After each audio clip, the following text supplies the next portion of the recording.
What's up, y'all? We're here for our weekly anchor message. This is when we're getting our themes and lessons for the week. So from the wild unknown, we've got the wild unknown archetypes, that is. We've got the vision, followed by the lover. Underneath lover, there was the castle. They kind of came out together like that. And then we have the mirror.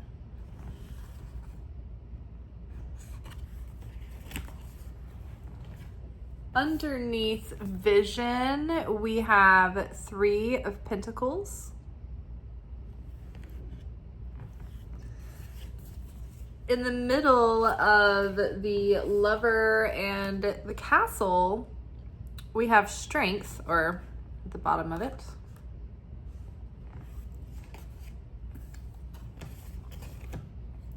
And underneath mirror, we have the fool.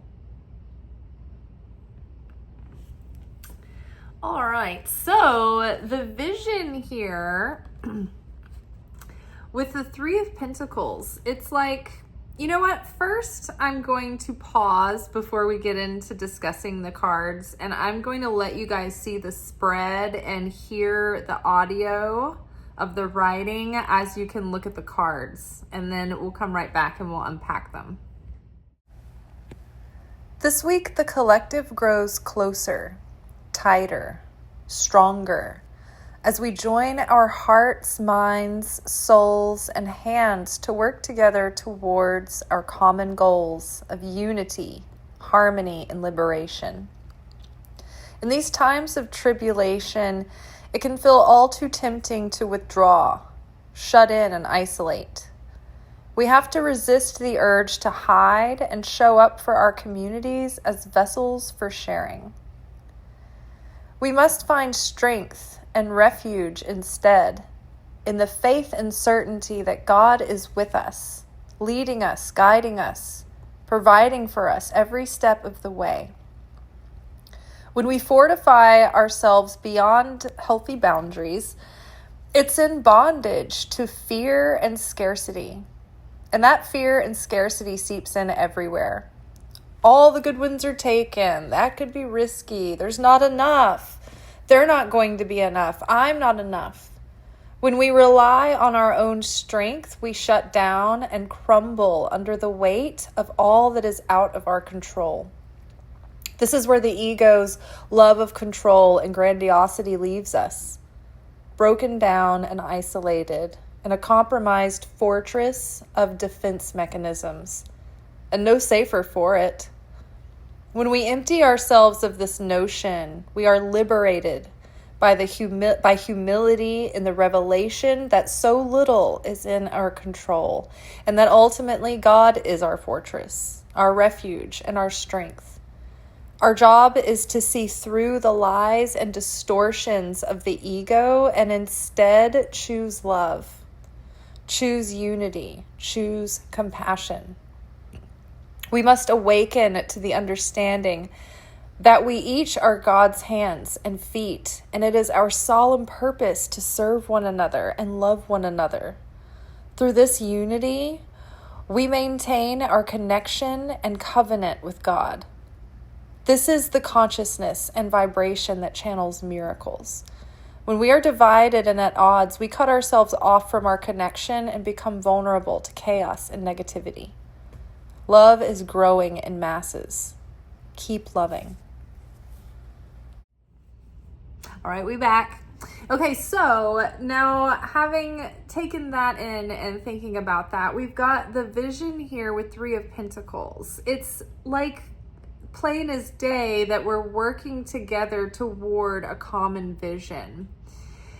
There's something that is like, these are such extreme times, right? And the extremity of the cruelty and the darkness and the greed and the corruption right now are contrasted by a growing presence of the light.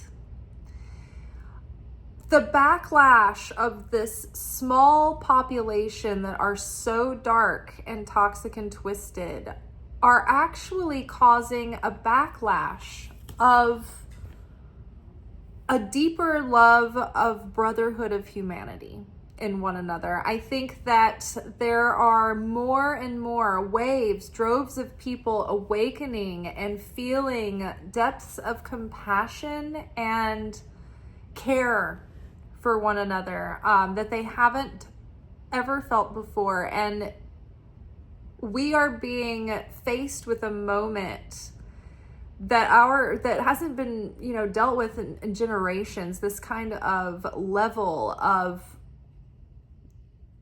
just dumpster fire that we're all facing right now. And it's like humanity is drawing together because we have no other choice. Those who are awakened see that we have to come together as a planet to survive as a human race. And we're moving towards a time where borders are going to be consequential, and human beings are going to be more cooperative and less territorial. The general population already wants to go there. We want peace. We want harmony. We want open borders. We want unity. We want freedom and goodness and justice and enough for all. And there are moving trends going in that direction. And there are breathtaking acts of heroism and brotherhood that are happening right now around the world. Like, for instance, people making it their own business to go to the border of Egypt and Gaza and try to bring relief, right? There are individuals who are just like, okay, I can travel, I'm able-bodied, I'm going to go join this effort and protest and join this demonstration at the borders, trying to get the aid in, right, at their own expense. They're risking their own lives. These aren't trained soldiers. This is a collection of people who just had a heart and means to do something, and they had the courage and the bravery to take that risk and take that leap, right? And to me, it's been breathtaking to watch this happen. I know that there's a temptation to want to avoid all of the news and everything just coming at us from every angle right now, but I do not want to face God one day and said that I hid under the covers during these times. I want to bear witness to what's happening. It is history in the making, what we're seeing right now. Even just in the last couple of days, Texas was struck with that torrential downpour that caused flash flooding, like extreme flash flooding. And this flood, one of the things that I know that happened was that the flood took out a historical camp, like a children's camp. It was a little girls' camp where they would go and stay in bunks and things and have like that classic summer camp experience. So if I'm recalling the statistics, I think that there were either 27 or 37 campers and counselors that were killed in that flash flood. And with everything going on against immigrants, what do I keep seeing in the news? It's immigrant people who have pulled 20 drowning people out of the river. The president of Mexico, she is sending rescue teams into Texas, even with all of the shittiness, to put it lightly. The cruelty and the inhumanity that has been shown to Mexico and Mexican people, along with other Latin people. I'm not sure if Latin is the right term, if I'm using it correctly. Pardon me if I didn't.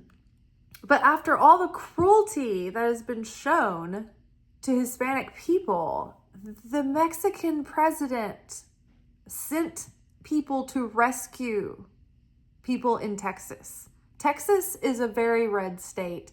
They are almost one of the most obnoxious states about their support of, fill in the blank. And yet Mexico still showed up and gave and put their lives and their resources on the line to help others. We're seeing this all over the world. It's not just other countries. There are people in this country that are fighting for others, that are fighting for other people's rights, that are fighting for each other, that are going out of their way to help people in need right now. And so it's like when 9/11 happened and people, like the shock and the trauma of it and the intensity of the situation, it just bonded people together, and trauma bond. But it was one of those moments where collectively as a human family, we all went through something that taught us things and left us changed forever, and hopefully left us more caring people in the process. And so I think that if there's one silver lining of 2025 and the travesties and the horrors that have been unfolding, it is that there is an awakening happening on the side of the good, on the side of the positive. And not only is it bringing people's focus on Jesus's message into the spotlight, because so many people who wouldn't have cared or maybe would have just been passively not paying attention to that kind of thing have become very interested and care about it more than ever because of the way that the message has been twisted by people who have ill intentions. And so the world stage is on fire defending the true message of Jesus. And that's positive. People are going out of their way for one another. People are realizing where they have been selfish, where they have been prejudiced, where they have been not compassionate at times, or insensitive, or lacked awareness of the what's important to other people, what other people go through. We've been challenged so poignantly this year to check our moral compass.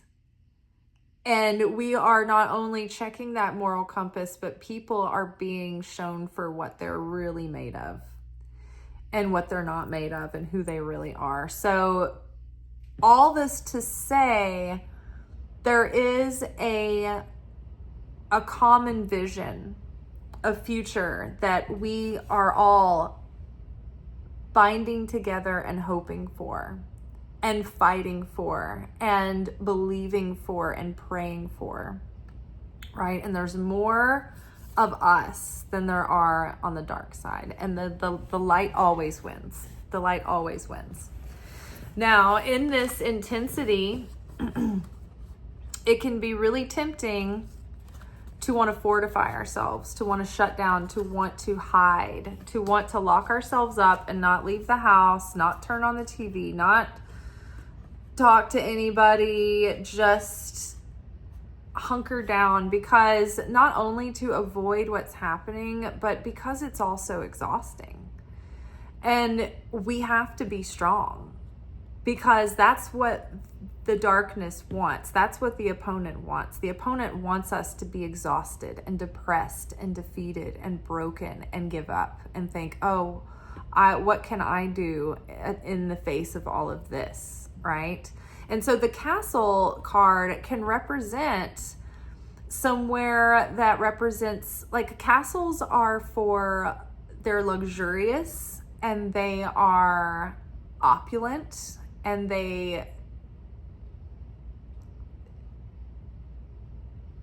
they're grandiose. They can be signs of leadership or ownership. However, they can also become fortresses, and they can lock out the world, right? The castles are designed to keep everyone in and safe when they need to be, but they can also keep everyone out, and they can be cold and they can be dark.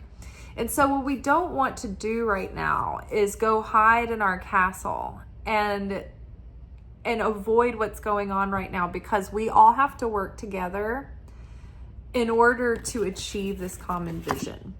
This common vision will not be attained if all of these people leave their efforts and go hide in the castle, right?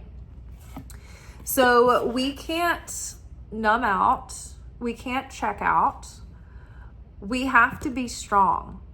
And we have to let this bring us together. The lover card is about bringing two individuals closer into intimacy, into unconditional love and partnership, right?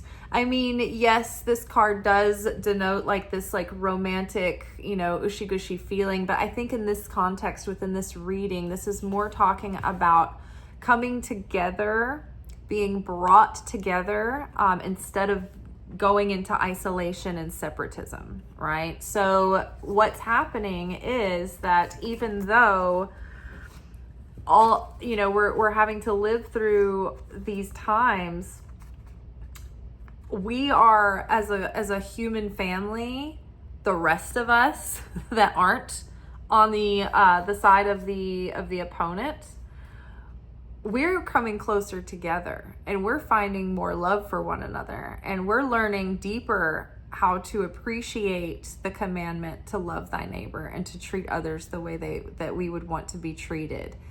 And we are finding that where time and modern life had maybe started to subtly chip away at us and make us a little jaded and modern and disconnected and cold and what would the word be? Yeah, like just a little bit disconnected and jaded, right? And we're shedding that. We're awakening from that. We're like shrugging that off. We're like, oh, I'm not disconnected and jaded. Like, when people are like, oh, I hate everyone. I hate people. It's like we're not joking around like that so much anymore, and instead we're thinking about how much we care about people and how much other people's suffering is painful, and we're all sharing that pain, and we're not looking away from it, and we're showing up and we're doing something, whatever we can, whatever that is for you. It might be showing kindness to the people that that might be vulnerable at the moment. It might be having difficult discussions with people around you that just don't get it, or challenging those around you who do get it. And you wonder, like, what are you siding with at this point? Where does your vitriol come from that you're okay with all of this? So when we work towards unity, it actually creates a stronger connection with us and the Creator. And when we're connected to the Creator, that's where the provisions flow. Think about it as like the umbilical cord. That's our umbilical cord to the connector, or to the Creator. It brings us nourishment. It brings us our sustenance. It brings us protection, right? When we become reactive and divisive, and we are fueling separateness and division and conflict and negativity, then that cuts us off from our connection to the Creator, and we sever that flow. And so we cut ourselves off from our blessings and protection, and then we're exposed to negativity and chaos. And the more that you are aware of that, the faster you will make the connections throughout your day when you might do something that causes negativity, right? Maybe you do evil eye or evil tongue. We all struggle with this. I struggle with it every day. Every day I'm like, I'm going to go to work. I'm just going to take it I'm going to be on silence. I'm not going to say anything. And I say something every day. So it's not, I'm not sitting here acting like this is easy. It's like it takes constant discipline and awareness and presence, right? But when we say these things, if we could feel how fast the cause and effect is, it would be a lot easier not to do these actions, right? My cause and effect has gotten faster. And so I've got a blessing from the Creator, right? When you start working on yourself spiritually and you get closer and closer to the Creator and you start becoming, you become a more devoted spiritual student. Let's just put it this way. You go under what's called direct supervision of the Creator.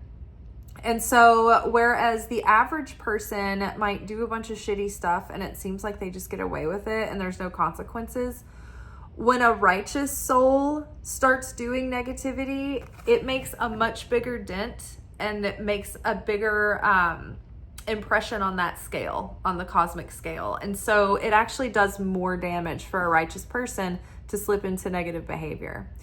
Also, the Creator is like, hey, you're a righteous person, you're pushing the light forward and you're making a big difference in that scale. So we can't afford to have you building up your negativity and going through chaos or illness. We need you out here doing good works. So the blessing is that before you build up enough negativity to have some big karmic event come to settle your purification, the Creator is good, and the Creator has the universe slap you on the wrist the moment that you start going down the wrong road. And that is to help you avoid that building up that spiritual credit card bill and then having to go through a bunch of process and chaos and negativity to correct for it, right? When the Creator needs us beaming and spreading the light and being functional vessels of sharing. So if you are doing negative actions and you get immediate consequences, start putting that together. Oh, I just said something about this person earlier and I was not going to, and I was trying not to say something, and then I just couldn't help myself, and they just did the thing again that pissed me off, and I just had to say something, and then I got fucked because of it, right? This sounds familiar. It's because I go through this pattern like every day. They're still doing the shitty thing, but when it pisses me off and I say something about it, I get immediate boom from the universe. Like, doesn't matter, right? It's like arguing with gravity. Gravity works the way it works. So we learn how to not fall down, right?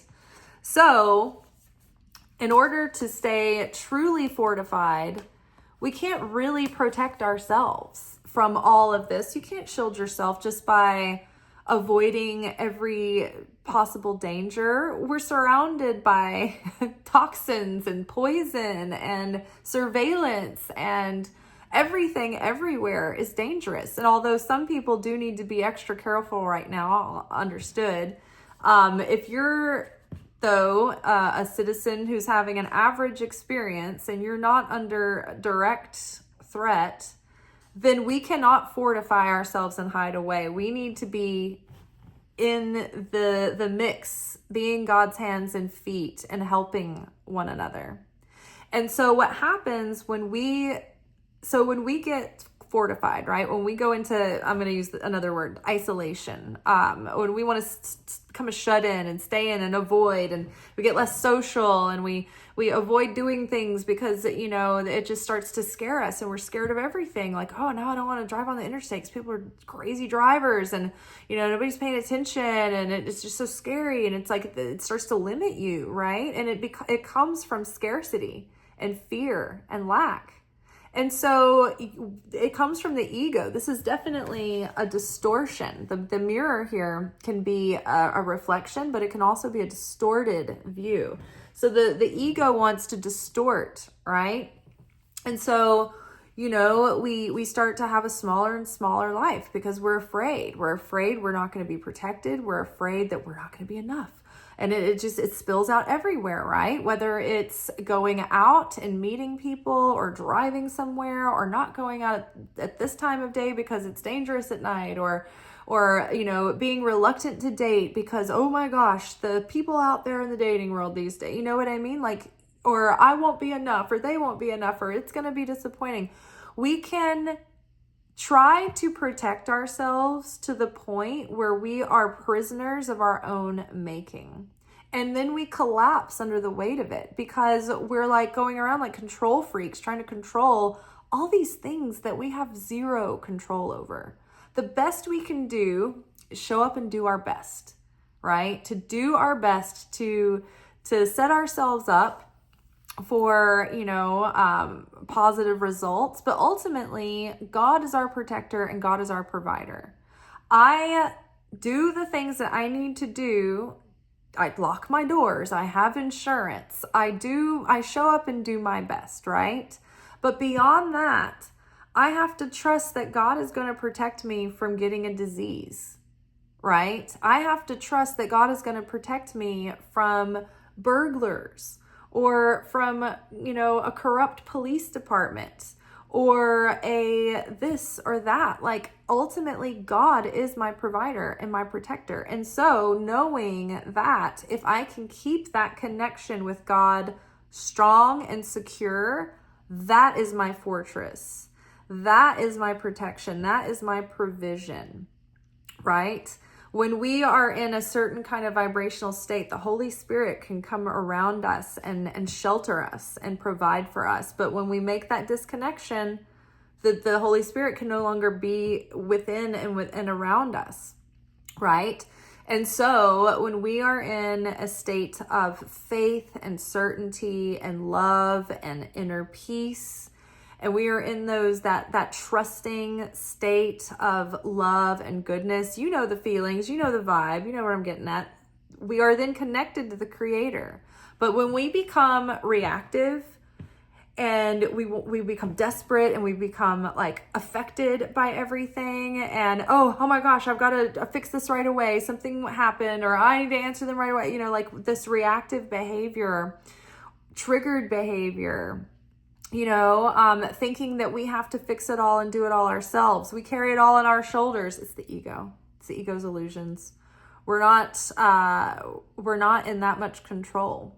All we can do is our best. And the best we can do after we make our material efforts of the 1% realm of this reality, 99% is the unseen realms, right?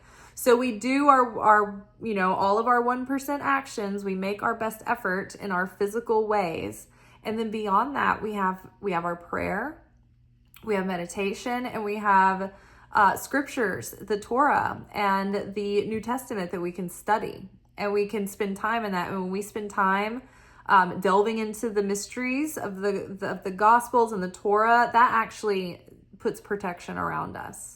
So the rabbi that is the head teacher of the Kabbalah Center, he points out that we should have one fear and one fear alone. And that one fear will keep us safe from everything else. But the one fear is that we should be afraid of disconnecting from the Creator.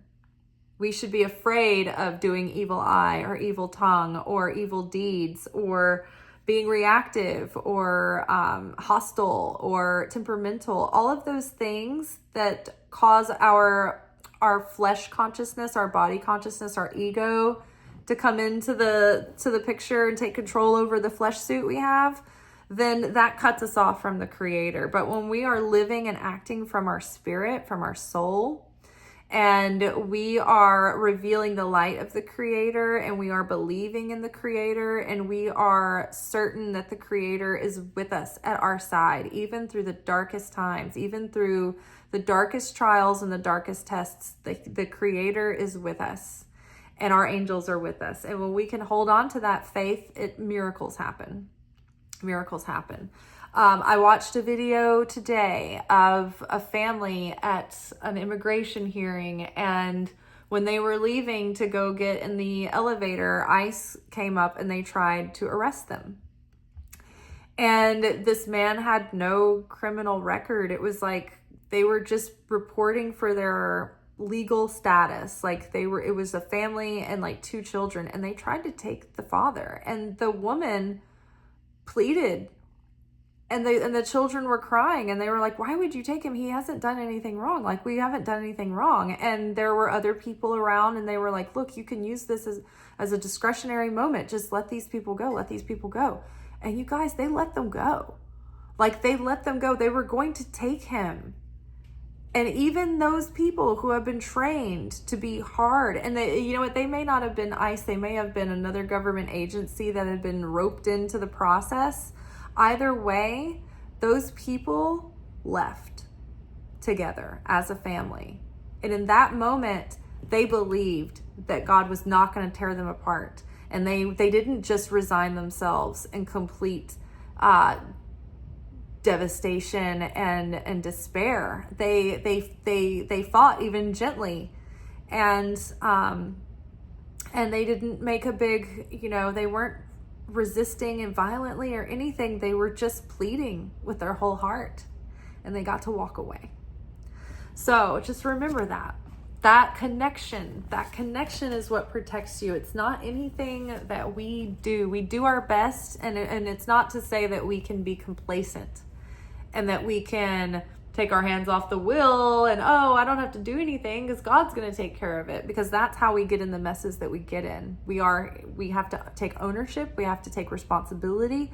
But ultimately, at the end of the day, we take that responsibility and that ownership with absolute humility, because we are here to be vessels of service to one another on behalf of God.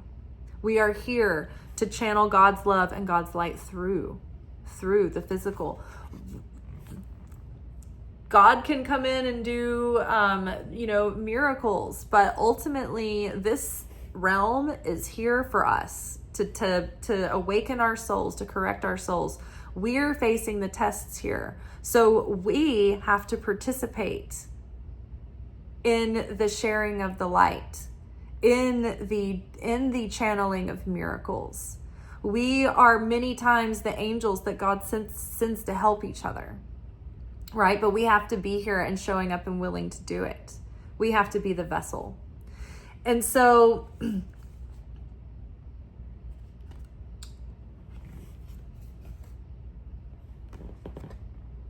we have to continue forward with that innocent heart of a fool, believing that God is with me through every step as I walk through the valley of the shadow of death. See this danger here?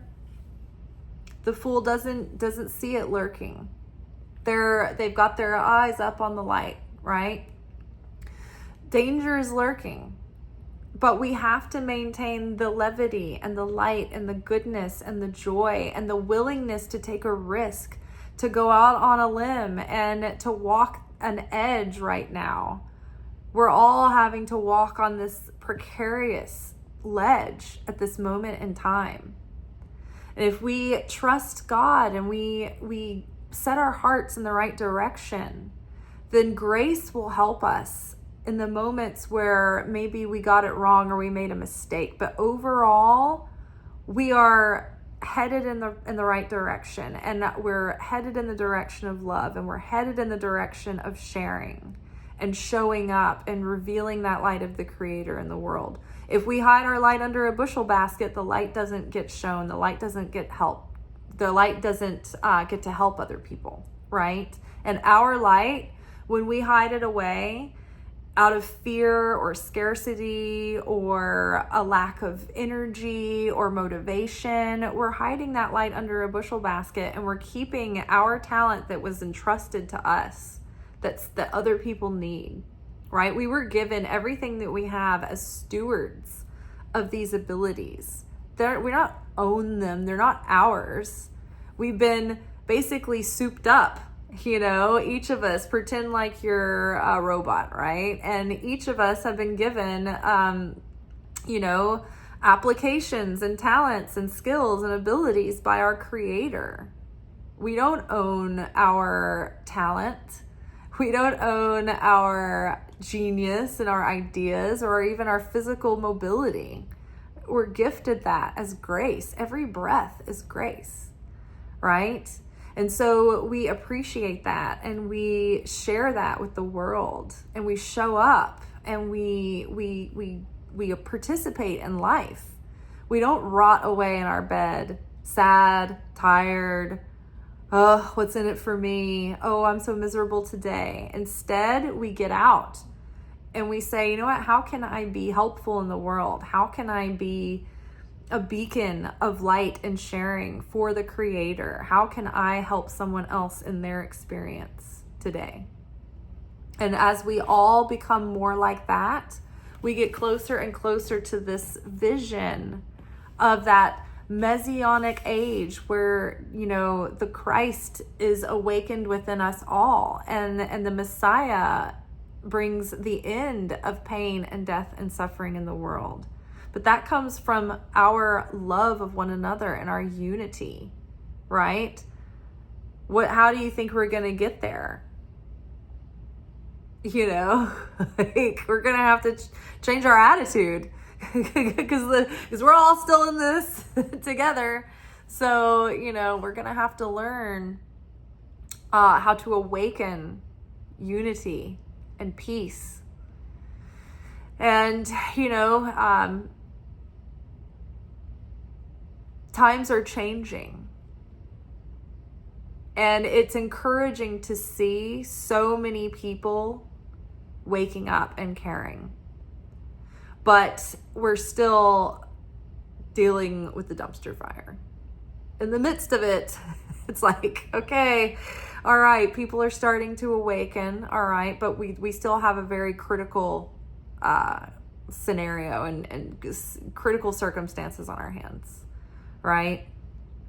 The world is only going to have more intense problems with climate, with population, with the rise of evil overlords and billionaires and dark, wicked, mad scientists, robots, new diseases. Like, there's so much, right? We've got to come together and work together. There's so many brilliant people and so many beautiful souls in the world who are trying to do good things and can do good things. Like that one guy who figured out how to make plastic into gasoline, right? There are so many global problems right now being solved. And honestly, and big wins happening for people and positive things happening, like oil companies losing lawsuits and for air pollution and all kinds of things. So positive things are happening. It's just that we don't see that all the time. But there are independent journalists that are starting to become popular now in social media, and some of them are really focusing on spreading good news stories specifically. So if you can find some of those people spreading like good news stories, they are very encouraging. There's a lot of really exciting things happening all over the world right now, mostly in other parts of the world and not in the United States.